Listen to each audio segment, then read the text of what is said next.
I'd like to start by saying thank you to Sean and David, our presenters today, for taking the time to share with us about your time as IS students and your careers in the business world. This will be a really helpful resource for current and future students looking to pursue similar paths. So thank you again. I have a series of questions that I'm going to ask each presenter to reflect on, and then we'll open the floor to student questions. So the first question is, I'm going to ask if you could each please introduce yourself and tell us a little bit about your career journeys and what you're doing today. So Sean, if you want to start. Yeah, sure. Yeah, thanks for making some time today, everybody. Happy to speak with you today. So yeah, my name's Sean Fisher, class of 2017. I was an international studies major focusing in political science and also got minors in history and Chinese. I played club water polo levels at BC and I worked at the Plex. So don't know if that vibes with any of you guys or resonates with you guys. After graduation, I ended up working in international logistics and then did that for almost 4 years and then decided to go back to school to get my MBA. I'm at Georgetown right now in my second year. And this past summer, I did an internship in consulting here in Washington, D.C. So happy to answer any questions you guys might have about any of that. Cool. Yeah. Hi, everybody. I'm David. I graduated from BC back in 2014. So a little bit before Sean, but a little bit of an imposter here because I actually wasn't an international studies major. I kind of studied everything that would comprise an international studies degree, but not exactly that. So I did economics, languages. I studied Italian and then also communication. So my career path, like after BC, I moved down to Washington, D.C. and worked in healthcare policy for about a year.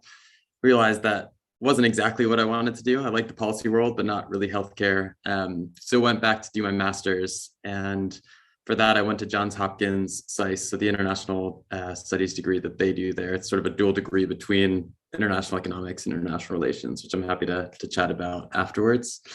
From there, I took my first job at Goldman in New York. I was doing sort of cross-asset macro research. From there, I actually took a job to go work in the government for a few years. So I moved down to Washington, D.C. and worked at the Treasury. There I was in their markets group. It's sort of like a small team that we're kind of the ones in the room anytime the Treasury needs to go make a big international policy decision, like putting sanctions on Russia. You need somebody there to be like, okay, what's going to happen in markets if they do this? So that was sort of our job. We also had like the cool job of briefing the Treasury Secretary every day.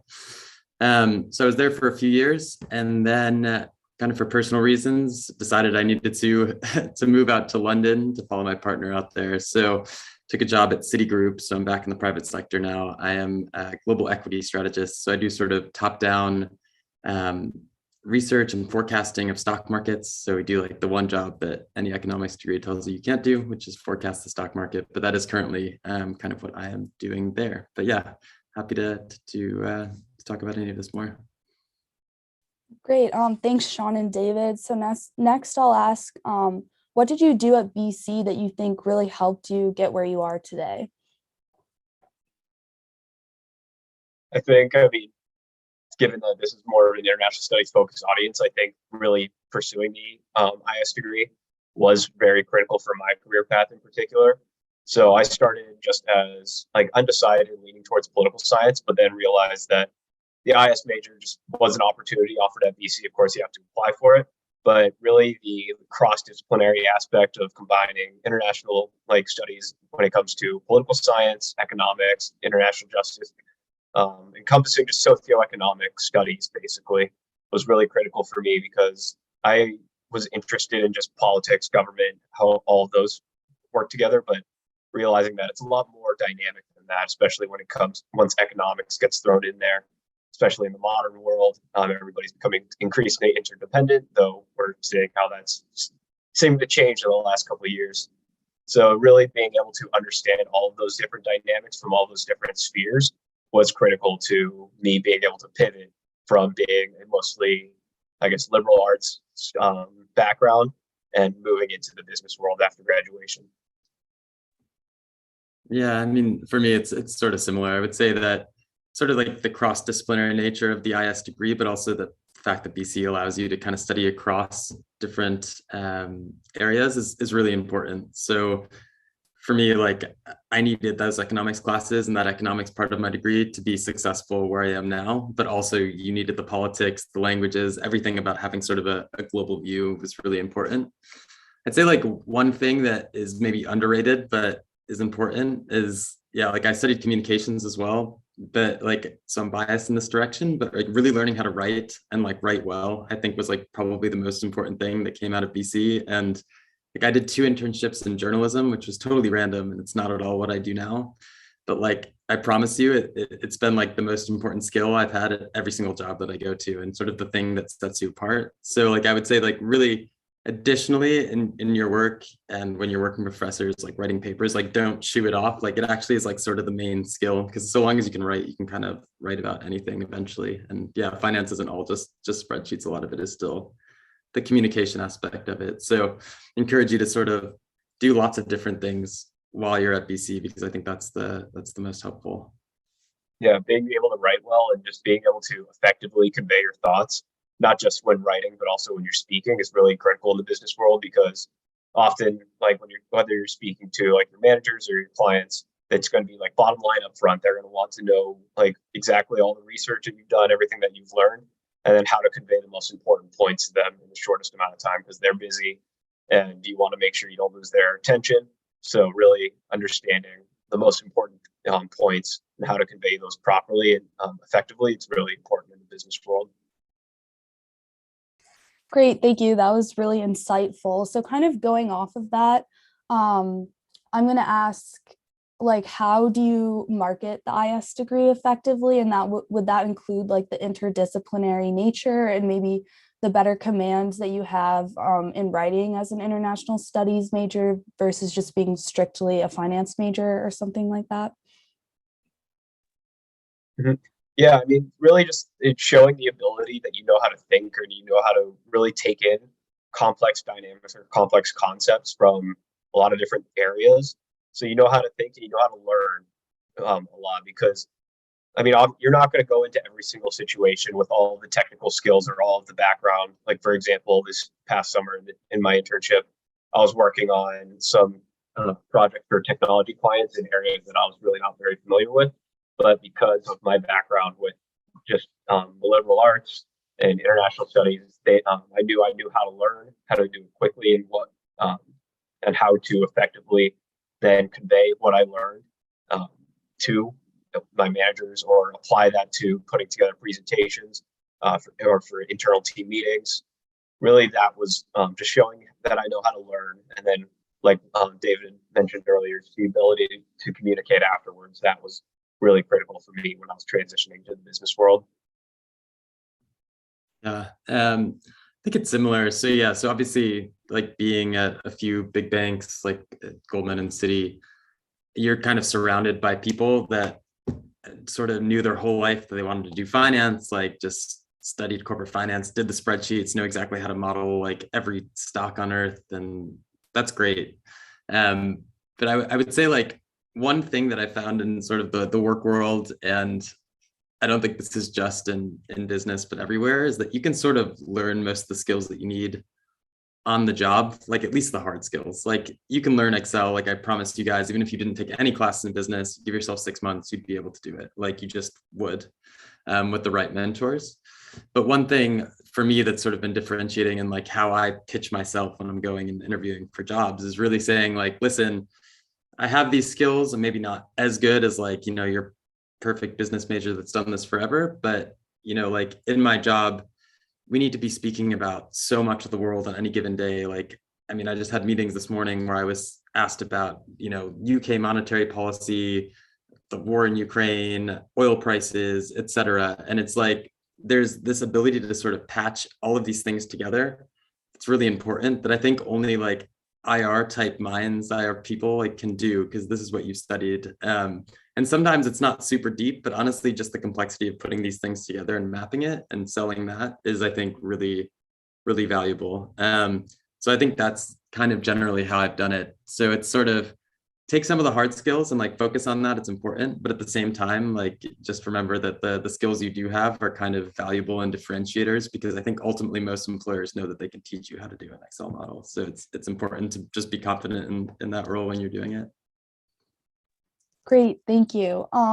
So next, what would you say that you wish you knew when you were an undergraduate student at Boston College doing your studies, making plans for post-graduation, that kind of thing?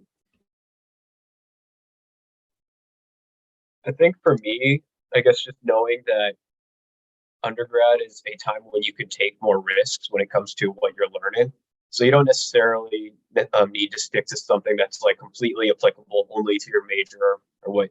Like you can really take opportunities to take classes and things that you're interested in.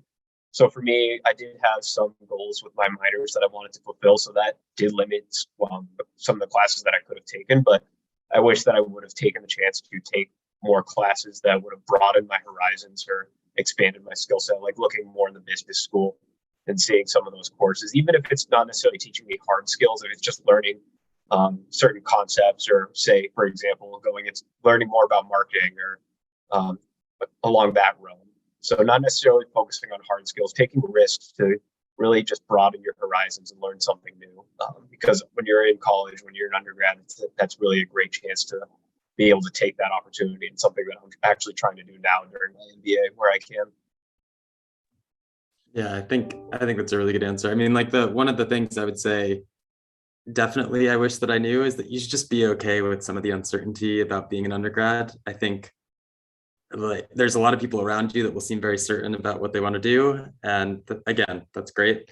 I definitely wasn't one of those. And it like kind of scared me as I was getting towards graduation. And even in my first job being like, I don't think this is what I want. But like, again, you'll see that you can pivot so many times, especially in your early career. Like masters are always an option for you. I just think like your path is not set the second that you walk out of BC, and it's not set 5 years later either. And even when you go into a master's and think you're specializing, even then your mind might change. So I think like that's important as like a backdrop for all of it. I think like in terms of other two things that I wish that I did as an undergrad, it was one, like just like networking like crazy, because again, I was terrified of it. I hated it. I didn't know how to approach somebody. But like seriously, like the BC Alumni Network is like very open to just chatting. And it's like weird. You can just hit somebody up on LinkedIn and be like, hey, I just want to learn about your career. There doesn't need to be any ask. I actually would suggest that you don't come with an ask. Just be like, I just want to learn about your path. What are things that were helpful for you, et cetera, et cetera. People really like to talk about themselves. So like let them, and it's good. And those networks, like that network that you build, it comes back later in life. Like it really does. It already has for me. Like, you know, I like talk to someone and then 2 years later they call me up and say I have a job, and it's like, oh, okay, that's great. And then the other thing I would say that I wish that I had done, and I only did it too late, but like do your best to find a mentor that is a professor of some sort or someone more senior, because like that's something that like absolutely comes back and is necessary. When you're applying to grad school, you need those recommendation letters, and you kind of need someone to be able to just go back to and ask for advice. And here, like, again, I was terrified of just going into office hours and being annoying. But like, that's the answer. Like, just do it. Like, I know it sucks, but like, just go talk to a professor, even about like just personal stuff, like life, whatever. It's like helpful just to be in front of people because they remember you and it becomes important later in life. Thank you. That's really good advice. So I have one more question that applies to both of you, and then I have one specific question for you each. So kind of similar to the last question, but what would you say your best piece of advice is for an undergraduate student at Boston College pursuing a career in business and finance? I would say be comfortable with being uncomfortable. It does relate to a little bit of what David said, that you don't necessarily need to have everything set like the minute that like you're going into say your junior, your senior year. You don't need to have everything perfectly defined. Especially like for example, I did a lot of like government politics internships throughout my time while I was at BC, and then actually graduated BC without having a job lined up. I did an internship over the summer working actually overseas in Taiwan at the Ministry of Economic Affairs, and then I started working in international logistics shortly after that was done. And then now I'm doing my MBA and looking to pivot into consulting. So if when I was an undergrad, like, and I was applying to a lot of government positions, I never would have expected that I was going to be moving into the consulting space. And yeah, just be comfortable with being uncomfortable, whether that means knowing that you don't have to have everything lined up, but also be willing to take chances, and reach out or apply for opportunities that you don't think are perfect fits or something that you're not particularly strong in, but realize that the opportunity is there. And over time, if you do get that opportunity, you're at BC, you've proven yourself to be a smart and capable person. You're going to be able to adapt and overcome those obstacles that you encounter along the way. Yeah, I think that's all good stuff. I mean, I first of all would say, like, just be sure that you actually want to do business. I think it's like an easy fallback for people because it's like, okay, like make some money. It sounds kind of interesting. But I don't think that's always true. Certainly for me, when I was like first starting out, I wasn't actually that interested in it. And like, it took a few years of like actually kind of working in that space to be like, oh, okay, like actually this is kind of an interest that I have. But I think like one of the easiest ways to do this, which also has like knock-on effects, is just like read the business news. Like seriously, just read the FT every day, a little bit of it, read the Wall Street Journal. Like if it's something that actually gets your attention and like you want to go back and read it the next day, like you care about, I don't know, like interest rates going up and what it does to the pound and whatever, like that's a good sign. Like, and I think that's important, but also like it really builds up your business like fluency, like in the way that you speak. Literally it really matters. Like when you go interview for a job in business, like you need to have like that sort of lingo that the person interviewing you has, because like it's the clearest indication that you maybe are not fit necessarily, even though it's not true, if you don't know exactly how to like just speak about things. And it just happens, I promise you, automatically if you just read the FT and you read the Wall Street Journal. So I think just doing that is like, it has a lot of benefits for a very small amount of sort of time dedication on a daily basis, but it will help. That's super helpful. Thank you. So David, I'm wondering if you could speak more to finding and pursuing a job abroad. I think that's something that would be very interesting to a lot of IS students, but in terms of our career fair and everything, that tends to host more domestic-based companies. So I think students would like to hear a little bit more about that. Yeah, of course. So I mean, for me, like it ultimately wasn't too bad. I think Brexit did probably a lot of bad things, but one thing I think it did was make it a little bit easier for Americans to go work in the UK. So if you're applying for jobs, especially through an American company, and you want to go work in London, just be upfront about it. I think it's probably a little bit easier if you're more senior to do that, just because they do have to pay some amount of money to sponsor your visa, essentially. But certainly most of the big banks, big companies, like you go work there for 1 or 2 years as an analyst as like sort of a starting job. And then you can ask for a transfer. Like the internal transferability is very high and pretty conducive to that. So that's not bad. I know plenty of people at Goldman that, you know, did a stint in New York, then went out to Hong Kong, then went to go work in Singapore, then jumped over to London, and you really can do that. So that's like an option. So I think path number one is start in the US and then transfer through. And I think that is really an option. The other way I will say, like, going to do an international studies degree, for instance, at Johns Hopkins, where I did it, you kind of study abroad for 1 year in the master's. So you do 1 year in DC and you do 1 year elsewhere. So for me, I did it in Bologna, Italy, where they have a campus, but some students would go out to China and do that there. And when you're in Italy, the program itself has lots of job opportunities that are based in Europe, even for American students or for anybody, basically. So, I mean, like I almost took a job to go work at like the Slovenian central bank, but you can do things like this, and that opens up that pathway too. So a lot of students that I went to school with would do an internship in London or in Germany, and then ultimately get the job offer to stay. So I think those for me were the pathways to it. And I think those are probably the easiest way, like either start an American firm and move out, or kind of go study abroad, maybe network abroad, do what you can there. Thank you. That's very helpful. And then Sean, I was wondering if you could take a moment to reflect on the process of studying for and applying to MBA programs, and if you might have any advice about that. I think that could be helpful to seniors that will look back at this recording. Yeah, so I actually did one of those programs that BC offers where it's like a GRE or a GRE prep course. So that was where I really started during my senior year. I believe it was just once a week for like 2 or 3 hours. And then ideally, I would have taken the GRE while I was in college, while I was still in undergrad or shortly after. I didn't end up taking it for a period of about, I think, a year afterwards. So that required me to prep on my own time while I was still working. And that's obviously a little bit more difficult to kind of get myself motivated to do that. But I think if you do decide to go that path where you're not necessarily taking it while you're in school and you decide to study and try to take it while you're working, I would recommend at least one strategy that worked well for me was at least setting aside like 1 or 2 days a week, just a few hours at a time, and slowly build up how much time you're prepping for it, understand what you need to focus on, and then dedicate that time to it. So that worked for my GRE prep, just making sure I have at least one or two time slots per week that I was working on it. And then that actually worked out for my consulting interview preparation. So when it came to practicing for the case interviews, I did something very similar. I had 1 day a week. I just blocked out 2 hours, whether I was going to be working on my own with case interview prep, with like doing research on different companies, or if I was blocking that time to actually do practice interviews with my advisors or actually my classmates, things like that. So just making sure that you have those times dedicated to it.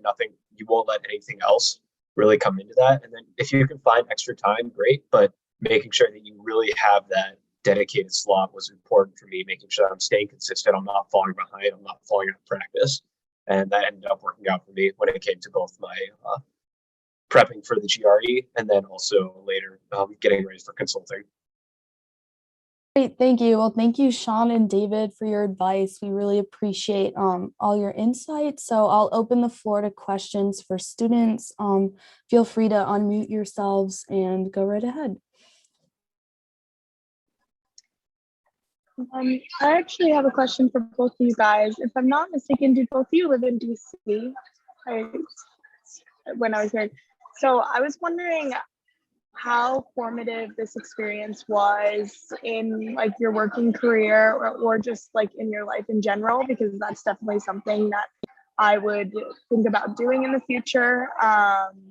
Yeah, so if you could just speak to that, that'd be great.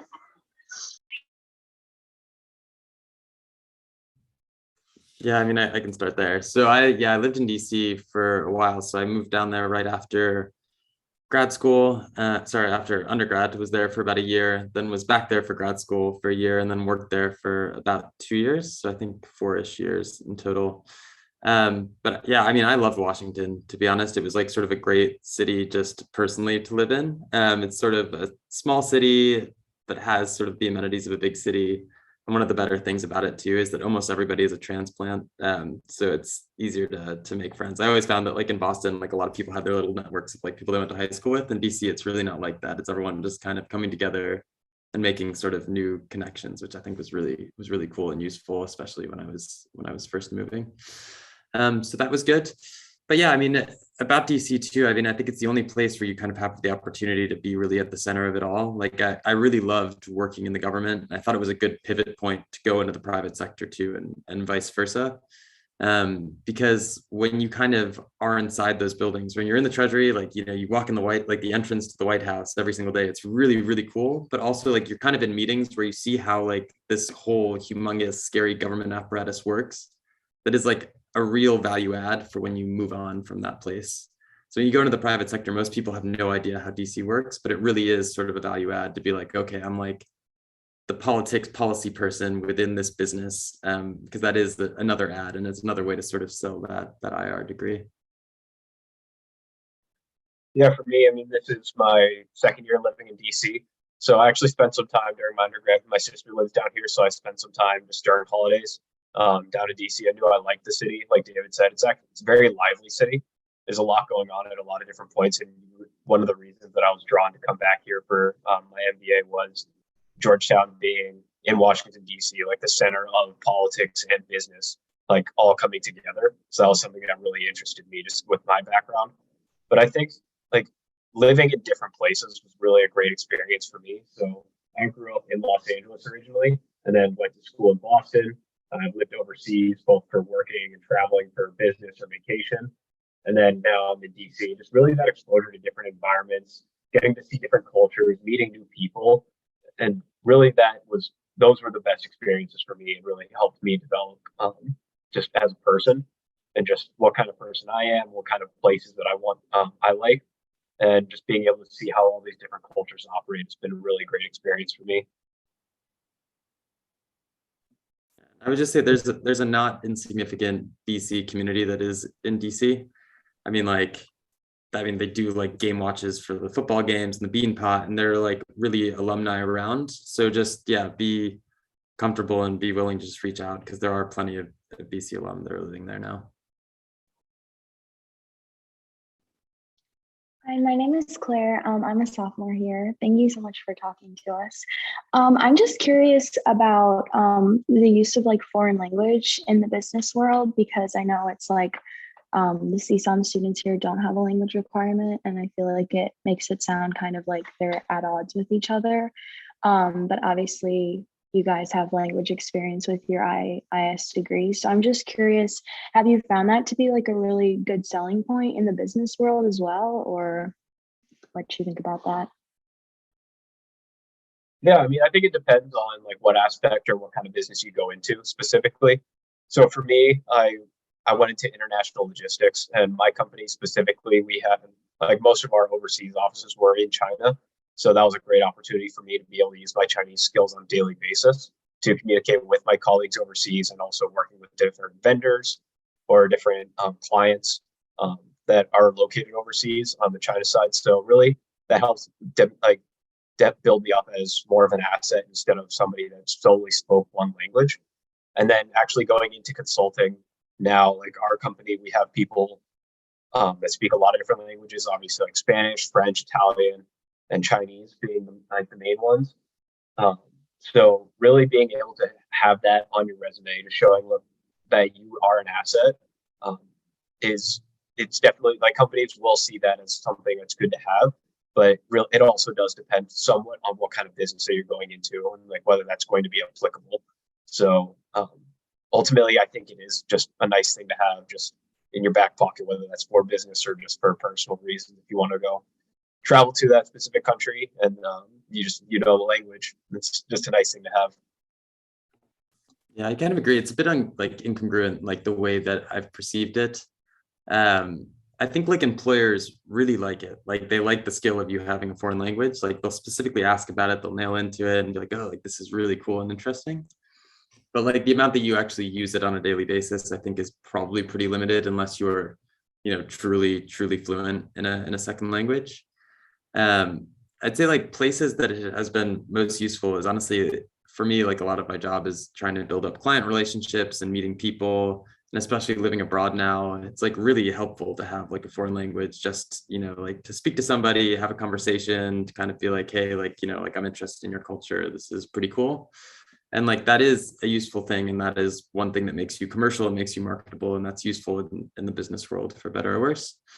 And I will say, like, there are times where, yeah, like I'll have to read a Spanish or an Italian news article, or like pull out some data or read a report. And it is like, just, I need it. Like I wouldn't have been able to do it without it. So it does kind of set you apart. But I mean, I would generally encourage it. I would be surprised. Like, to me, learning a language is so essential to the whole IR experience, to feel that you're doing like sort of an international studies degree. So I would encourage it. I think it's a useful skill, and kind of helps build out whatever an IR experience is. But I think Sean is probably right that on a daily basis, it's probably nice to have, not a need to have.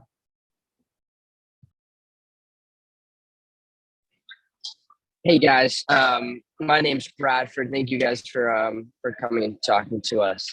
I'm a current junior here right now, majoring in IS and minoring in econ. And I guess the big thing for me that's I've been trying to figure out is a summer internship for next summer. I am looking at consulting a little bit right now, as well as other fields, but I feel like I'm a little torn because IS can send me down the government route, which it seems like both of you explored.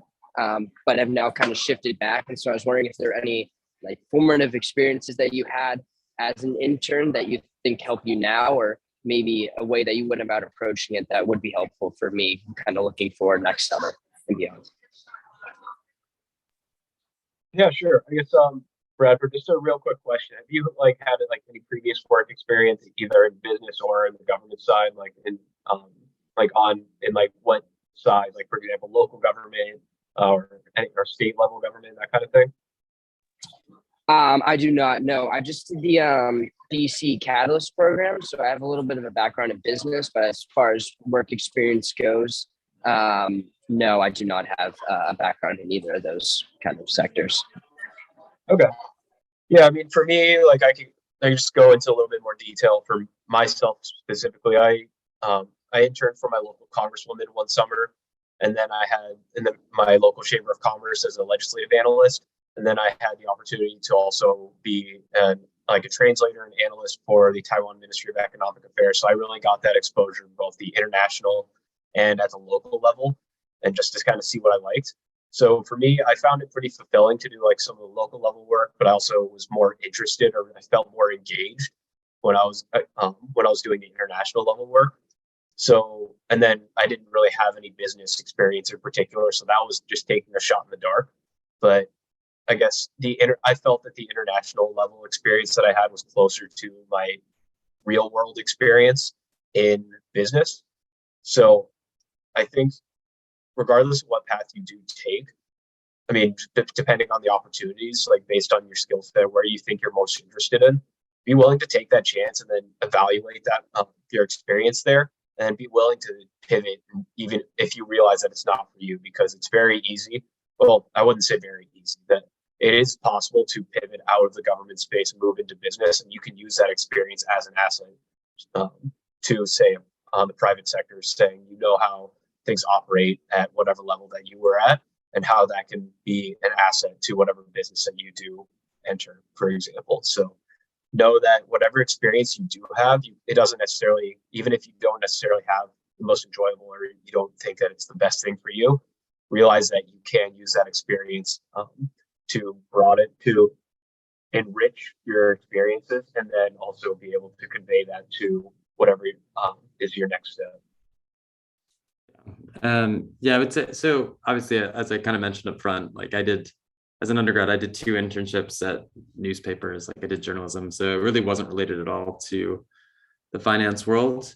But a few things that I would say, I think, like first on one of Sean's last points, is that it is sort of a good place to sit, sort of on the intersection of policy, politics, economics, finance. Like that's sort of a good niche to have because not everybody has it. So to find places inside of the government that sort of interact with those spaces are good. So like applying to the Treasury, for instance, there's big markets groups, economist groups, things that are directly applicable to what you would be doing in the finance world that are a good place to pivot off of. The New York Federal Reserve banks, like they're also very good. New York Fed has a big markets group. So if that's something that you are interested in, I think that's a really good place to intern. I think they have internship programs certainly at the Treasury, and I believe they have it at the Fed as well. So those are good places. But the other thing I would say, like if you want to do just pure management consulting, for instance, like this is not my experience, but my girlfriend who also did the same master's with me, she recruited at Bain to do just regular old management consulting out of an IR degree. That's fine. I don't think anyone will look at an IR/econ minor and say like, oh no, I'm not going to give this guy an interview. Like ultimately, when you apply to those sort of consulting roles, do your networking, that's crucial, but also just do things like the case interview prep, which is like actually 95% of the interview prep for those type of things. So that's really important. But yeah, I certainly don't think IS will inhibit you from getting into sort of different aspects of sort of the business world if you just apply straight in. I think that's okay. Just supplement it with some networking. But also, I do sort of support that government business intersection place where you can then veer off in any way you want to go.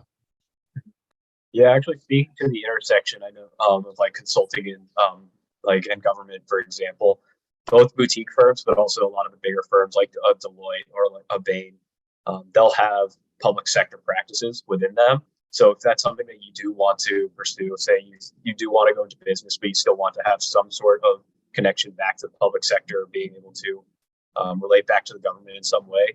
A lot of consulting firms do have a public sector practice. Like I interned at a boutique firm this past summer, and they also had a public sector practice. So it doesn't necessarily just have to be like a bigger business or bigger firm if you wanted to find that niche.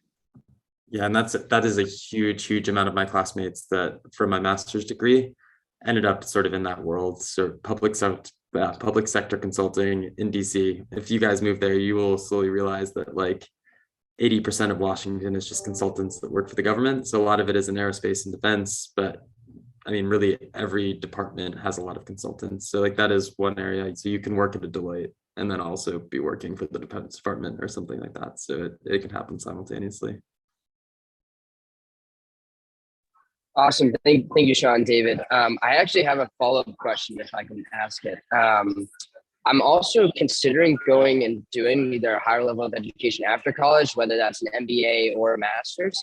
And so I was just wondering how you guys kind of shifted to realize that was your path and that was something that you were interested in going deeper into, I guess. But thank you for the help on consulting. It was actually really informative for me.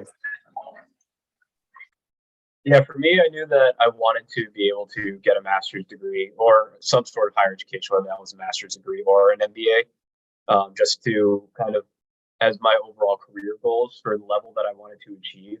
A lot of companies do require one of those degrees.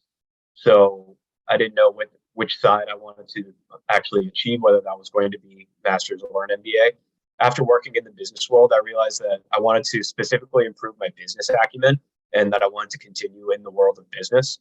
So for me, that ended up being on the MBA side of things, and a lot of programs, they take both the GRE or the GMAT. So that ended up working out for me. And then Georgetown, like I spoke to earlier, ended up being a great fit for me because it offers the MBA, but also they focus on that cross-disciplinary aspect of a lot of like business and non-market strategy within their curriculum. So also pursuing a strategy or a certificate in what they call their non-market strategy program. So for Georgetown specifically, that ended up resonating with me, just being that operating at that intersection of business with the MBA, but then also incorporating a lot of the government and the public sector, public policy side of things. So that's how I ended up here currently at Georgetown. I guess for me, like when I first started looking at sort of IR type jobs, policy jobs, it kind of became very clear that you needed a master's degree in some capacity, which I think is frustrating. But so I did my 1 year of work in DC, but kind of always knew I was going to go do the master's. So I was pretty set on a lot of these IR programs. So like the sort of the big ones, like there's the Hopkins, the Georgetowns, like Tufts and Harvard and Yale, et cetera. So they're kind of around, and I'm sure you will intersect with these programs as well. I'm sure they come to BC to talk to you, but that was kind of like the decision. I just always knew I wanted to do it. And I think for me, my main goal was ultimately to get a job in the government. It wasn't necessarily to go into business. So I wasn't really thinking about the MBA at the time. So the MA was good for me. That was economics. It was politics. It was everything you sort of wanted, and you could certainly go get a government job afterwards. Kind of surprised me, to be honest, how marketable it was into the business world. Like I didn't expect to get a job at Goldman Sachs like after I did an IR degree, but it really was available to you. It's probably not all of my classmates did that, and it's probably a little bit harder coming from the MA compared to the MBA, but it is certainly possible. One thing I would just flag is that a lot of these programs like SICE at Hopkins, they have like these sort of dual MBA, MA programs where they become like 2.5, 3-ish years, but you can kind of do it between Hopkins for the master's and then also do it at Wharton or something for the MBA. So if you're like a real high flyer achiever, like that is an option to you, and it is a really good program that people have good results with. Awesome. Thank you so much. I have a follow-up question on that. So if David and Sean, students are pretty sure that they really want to pursue either an MBA or a master's, would you advise them to like seek out those degrees directly after college, or gain work experience first and then apply for those programs? For me, I would say its work experience was very valuable for me in particular. Really finding what kind of niche or what kind of areas that I was interested in most. And then that allowed me to focus and find what I wanted to study and what I wanted to focus on when it came to a higher education degree.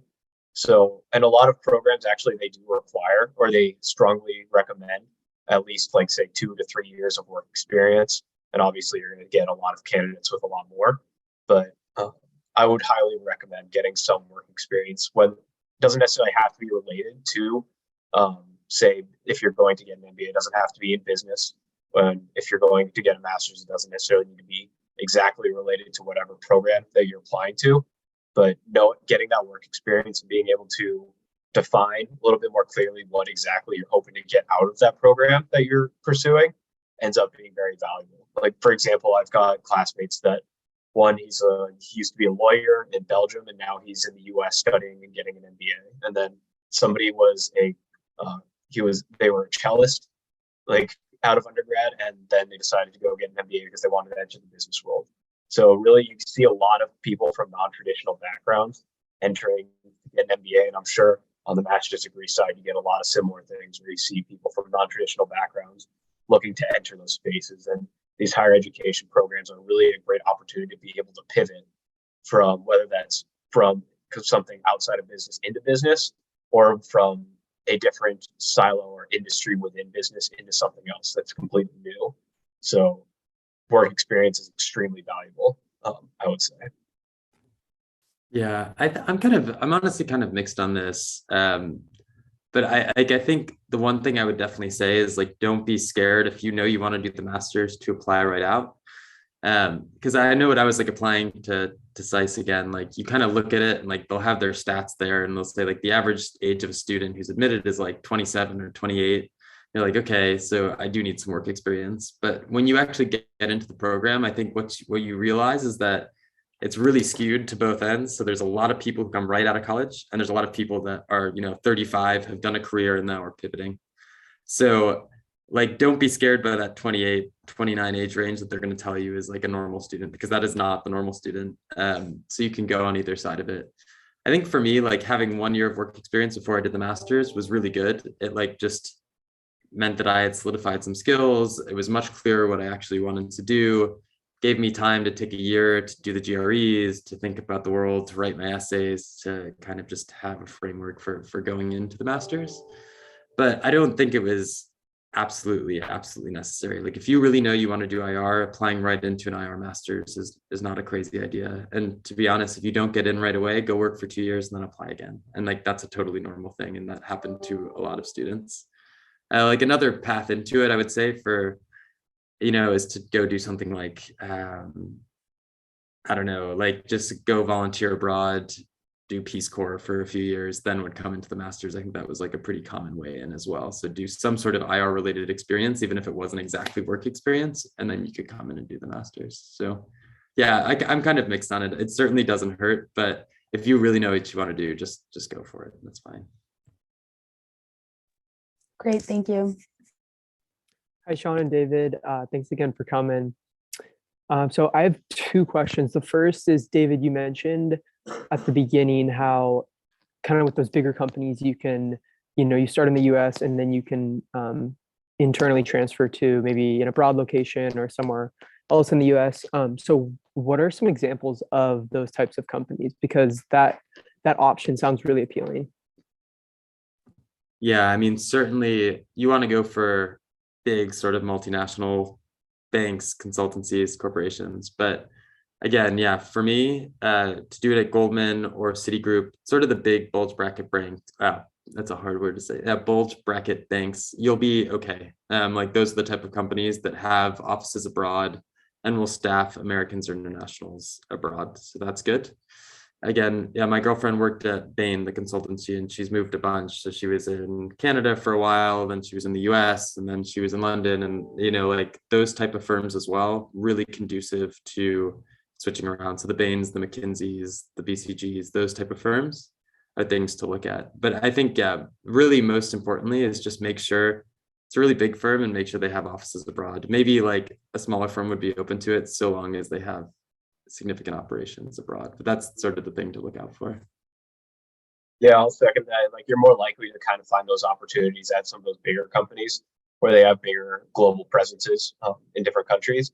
But I will say those opportunities do exist at smaller firms. So, for example, Mike, I was a boutique consulting firm this past summer, and they have like they have a program that it's kind of like an international exchange program. They have an office here in DC, but they also have an office in London. So they do have a rotational program that you can apply for, and then you'll be placed. I think it's either in 6 months or 12-month like rotations if you're selected to work, say, in the London office, or somebody from the London office can then apply to work in the DC office.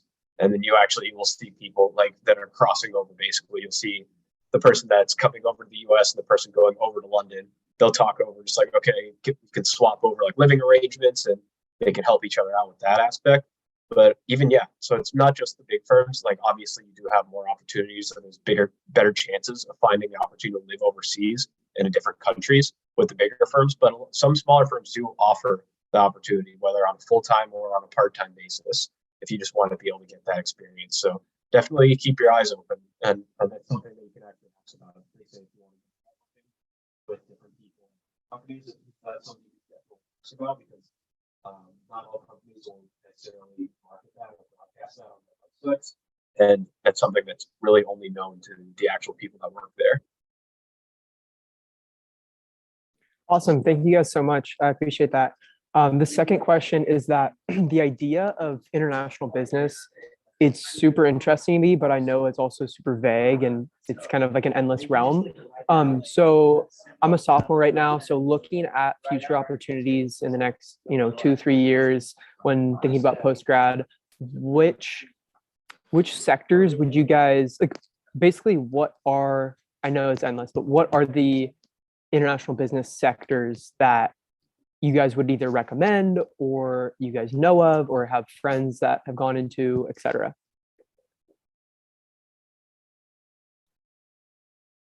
It's hard to say really, like, if you're looking at something that's like a growing industry, or, because really a lot of business is international these days, just with just how easy it is to do business internationally, and obviously just with businesses wanting to maximize efficiency or find different sourcing. And you'll see a lot of companies are actually nearshoring, or they're trying to build up more resilient supply chains. So really saying like what industry to go into is difficult. And also like how much of international business you want to pursue is an interesting question. That may, like, say if you wanted to go into in the private sector, like an individual company that does business internationally, or if you wanted to go to, say, like what I did was I went to an international logistics provider that then worked with a lot of different companies that did business internationally. So I wouldn't say that there's necessarily like one area or one industry that I can recommend, but I would say, and then like looking at consulting, for example, you have the opportunity to work with companies that may do business internationally, or you may have projects that are domestic focused. So I would say do a little bit more like review or just reflection on what aspect of international you want to get into. Like, how much do you want to do on a day-to-day basis, or just something that you want to have the opportunity to work in? And then that may help to narrow down exactly what industry, what kind of company that you want to end up pursuing post-grad. Yeah, I would just say, first of all, that's an awesome question, because it's like just thrown around. I know there's a lot of these like sort of phrases. It's like, oh yes, international business, but no one defines it.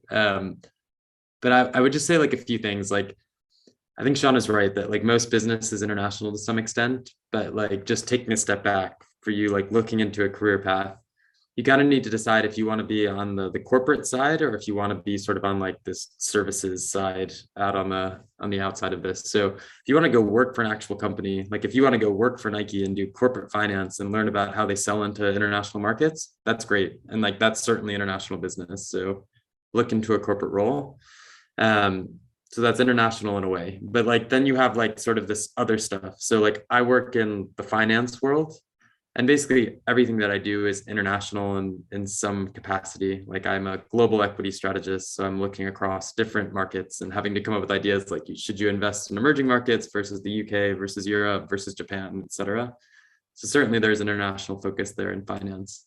I think like in terms of probably what you're thinking about more specifically is like, how do I go travel and think about business? And in there, I would say like management consulting, first of all, is a really good one, because honestly, like you just travel all over the place, go see a company, go in, do a strategy project, think about how you can make this operation more efficient and then get out.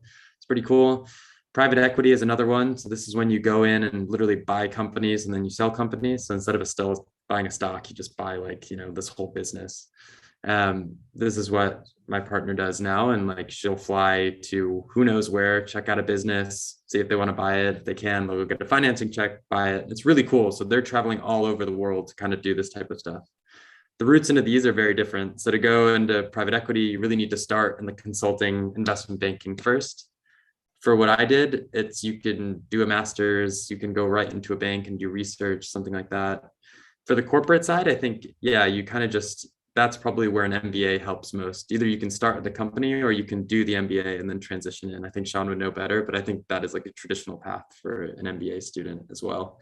But yeah, it's kind of like to pick your poison, like where do you want to be, inside the company or outside the company? Do you want to be in the finance world, the consulting world? And then like kind of just figure out your place from there. So thank you guys so much. That was a super insightful response.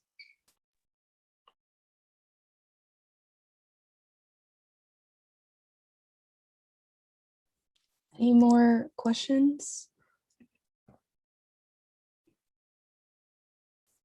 All right, well, I'll end by saying thank you, Sean and David, for your time, your insight, and your advice. I know this video was really helpful for all of us, and it'll be continue to be helpful for current IS students and future IS students. We're going to put this in our YouTube library also, if any of you guys want to look back to what they said.